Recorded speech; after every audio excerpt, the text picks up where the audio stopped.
Hi, geeks. Michael here. Welcome to another free preview of Wizards, the podcast guide to comics.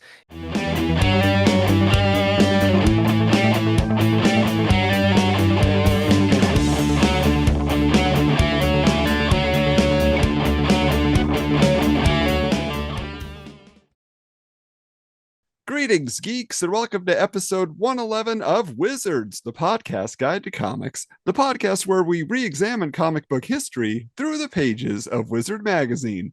Coming back to the main episodes, I'm Adam. And I'm Mike with my last episode for the summer, or at least a big portion of the summer. Yes, Mike has some travel plans, and so we're going to have some fill in. I'm sure Michael Canetti is going to sit in, but we're going to have some other guests coming in to assist us here. But, Mike, you and Michael, had your turn running the mic, running the show. And I've taken to heart. We've heard some feedback. So, Mike, this one time in the year 2000, I was getting on the 405 freeway from the Culver on ramp at 11 p.m.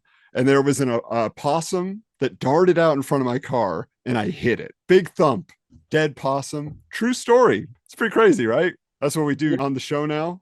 We're a roadkill Oh my podcast. God. I was like, what is happening? We tell stories. We hit animals on highways or freeways. People love it. It's what people want from this show because comic book content in Wizard isn't entertaining enough. They want slice of life stories from the road. Adam, your story was so weird. I was like, wait, who is this talking? Hey, but look, we are a sensitive bunch over here. To be fair, we've only gotten like 3 bits of feedback on the Mike and Michael show. And some of it is just like, yes, finally, Adam's out of there. And it's a freewheeling show, and you can just have a conversation. And other people are like, Adam's back. We're good. We're good. Okay, everything's right with the world.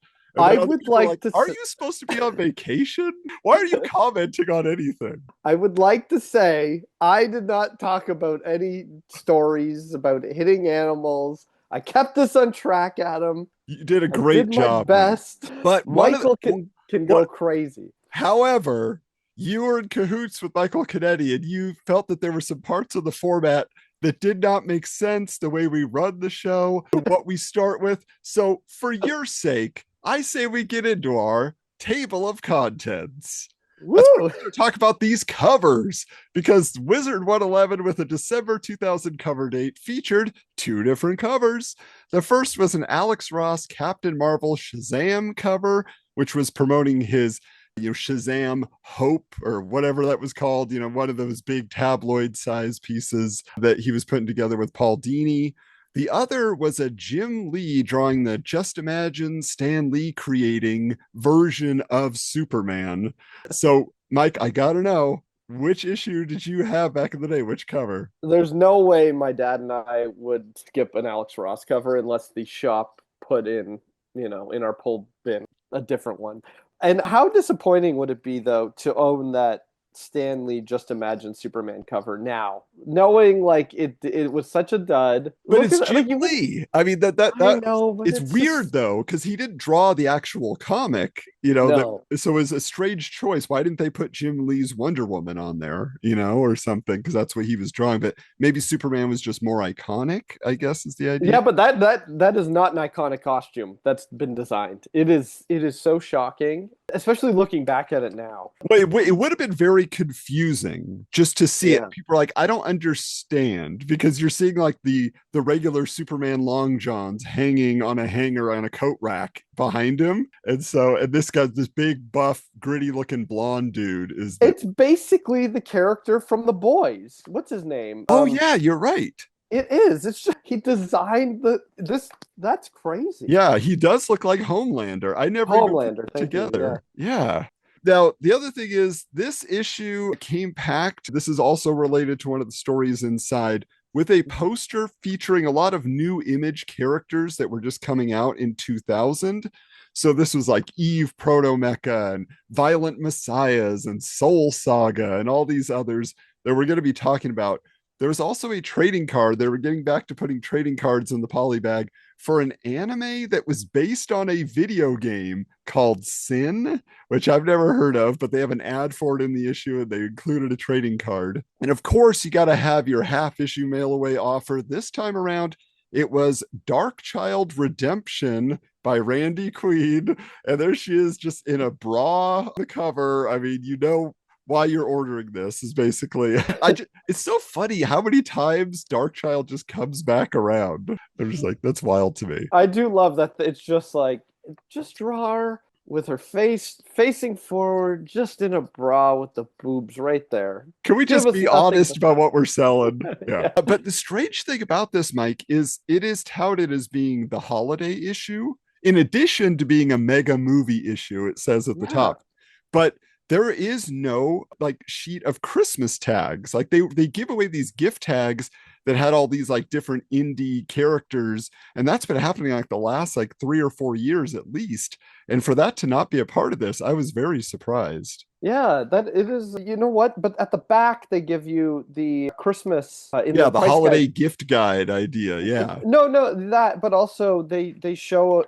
You know, I'm a big collector of Christmas comics. Oh This yes. has a fantastic Wizard's favorite holiday like covers, I guess. I Yeah, don't in the know. price guide, I was going to ask you this because you are the king of Christmas themed comic books. And I Yeah. got to know what percentage of these you have. Just call them out. Like, I have this one, I have this one. Like, because so many of them, I was just like, have to be in It's your it's collection. weird because it like goes from one side is holiday cards. Is that am I Yeah, reading that so right? basically, like on one side of the page of the price guide, they're showing these are holiday cards put out by different publishers and sent out in the industry. And so it's cool stuff that was done, you know, by Marvel, DC, and Image, and whoever. But then the other side is actual comic books that had a Christmas theme to them, like issues of Batman or whatever. Like there was one in particular, I think it Okay, was I it have 11 of 13. okay, do you have that Amazing Spider-Man by Todd McFarlane? It's like 314 or something. Yeah, that's a classic. It's Yeah. so good. Yeah. How I about Santa the Barbarian? Have you gotten those? no, so that's one of the ones I'm missing. And what I want to know about that is, you know, Wizard way back when had released these 3 holiday cards, one by Todd McFarlane, one by Rob Yeah. Liefeld, one by Jim Lee. And Rob Liefeld did Santa the Barbarian. I want to know what came first, the comic or the card? You know, like, Well, this comic was 96. So when did the oh, so maybe it was before then, because I think it was like 95 yeah. or something that the cards were packed in. The one that I'm most shocked about, and what's funny is I own the book, but I didn't know it was a Christmas comic. Is this? I knew that Savage Dragon. This X-Men, Uncanny X-Men 230. With Kitty Pride? No, 230 with Oh, Longshot. oh, interesting. Yeah, you're right. Okay, because the other one, yeah, is pretty infamous. I always think it's funny because Kitty Pryde's Jewish, but the adventure is taking place on Christmas Eve in the mansion decorated for Christmas. She's being Well, she's chased by being a haunted. xenomorph. Yeah, she's being haunted by Christians. I think Christian aliens. Christian. Yeah, and that Savage Dragon, I knew it was Christmas, but it doesn't got a Christmas cover. This X-Men one, I'm gonna have to pull out now. Look at It's that. not overtly Christmas on the cover, I Yes, guess. Yeah. still learning stuff from Wizard Magazine. All these years. Yeah. How about it? All right. Well, you know, there's one more thing before we get into Willie Lumpkin's mailbag. I did want to point out something on page 24 of this issue. Wizard often has a box that they put in the Wizard news section called Oops. And it's their corrections, like stuff that they reported on and then found out after the fact, probably from an angry phone call from a creator. Like, what are you doing? That's not true. And Mike, you remember we were talking about when the price guide for the original art first appeared in the magazine. One of the things we found out is they said that, oh, George Perez art is already spoken for. There's 2 buyers and he just sends them to them first. And so here they say George Perez art has not been snapped up exclusively by 2 dealers, as Wizard reported in number 108. Interior pages are available at theartistchoice.com or apenation.com. Perez's sketches tend to range from $40 to $1,600, depending on the detail. So he's like, I want the money. I want people to buy my stuff. It's not just going to these guys. Don't you want to know the story behind this so bad? Like, I want to know how it went down. Were these two guys angry, being like, how dare they call us out? Oh, maybe so. I mean, like, it's interesting, right? Yeah. Was it the buyers that had a problem Or with it? Perez? Or Perez, yeah. Yeah. All right. Well, we don't know if they sent in a strongly worded letter, a fax, or a phone call, but let's find out what was coming into the Wizard offices with Willie Lumpkin's mailbag. Now, Adam, this issue has some real winners. Oh, I yes. I love this one. Had the last episode, which would have been fun for you to discuss, where it was all prisoners writing Oh, in. that was great. This one just has some really good, solid, interesting things in here. Did any stand out for you? Yeah. So the one that stood out for me, the first one was this is the Dr. Demento show. I don't know how many people know about this. Weird Al Yankovic, he got his start by sending in tapes to this weird radio show in California where Dr. Demento would just play offbeat, like parody and like, I don't know, I guess you just call them novelty music, basically.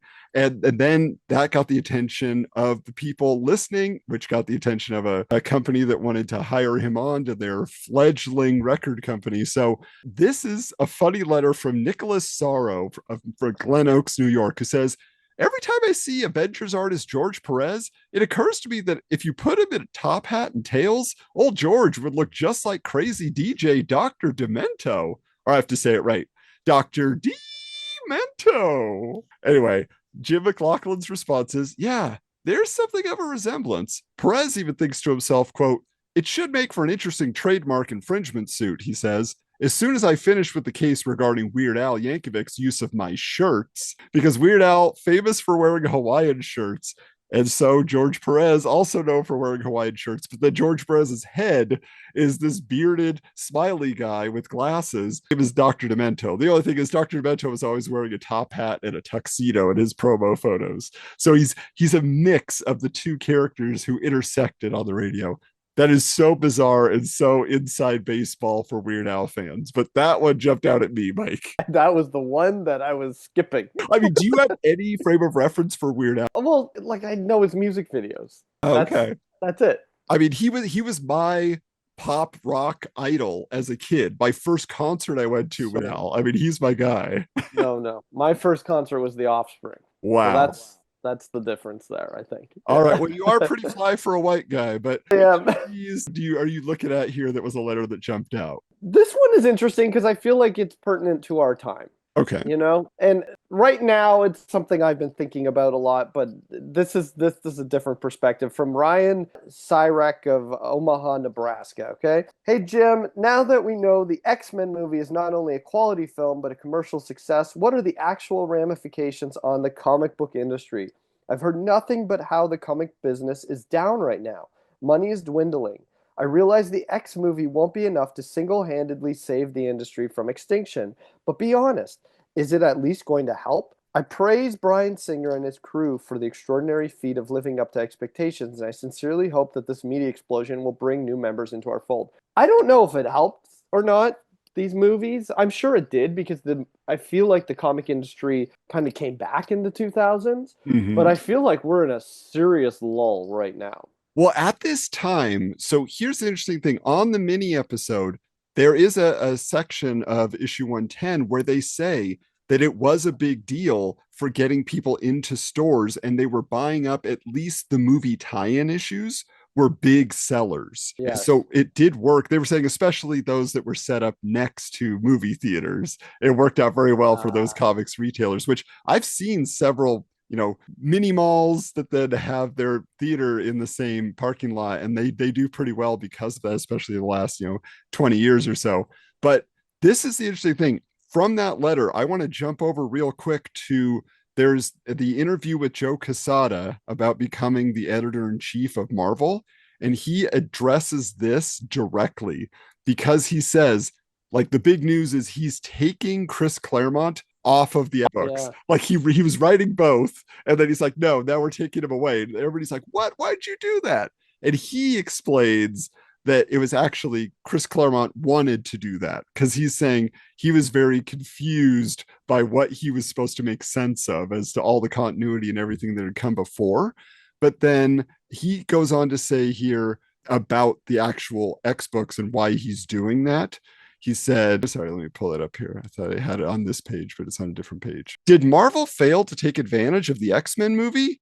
Yes. The most readable product was the movie adaptation stuff, but that was all limited. A fan could pick that up after the movie and read that, and then come back to a store and get their fix of what they read in that comic or saw in the movie. And there was nothing, absolutely nothing. So that was one of the things where he's realizing.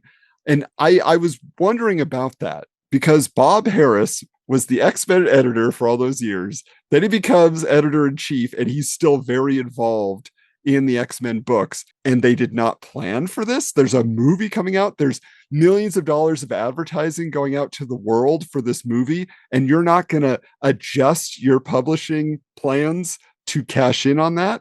And I have to believe that the powers that be were just like, this guy doesn't get it. And so, like, we need to change. Joe Quesada, you're coming in. Like, that had to be a factor. This guy just doesn't understand. Thanks for checking out this free preview. You want to see this and more and the uncut version of all of our episodes?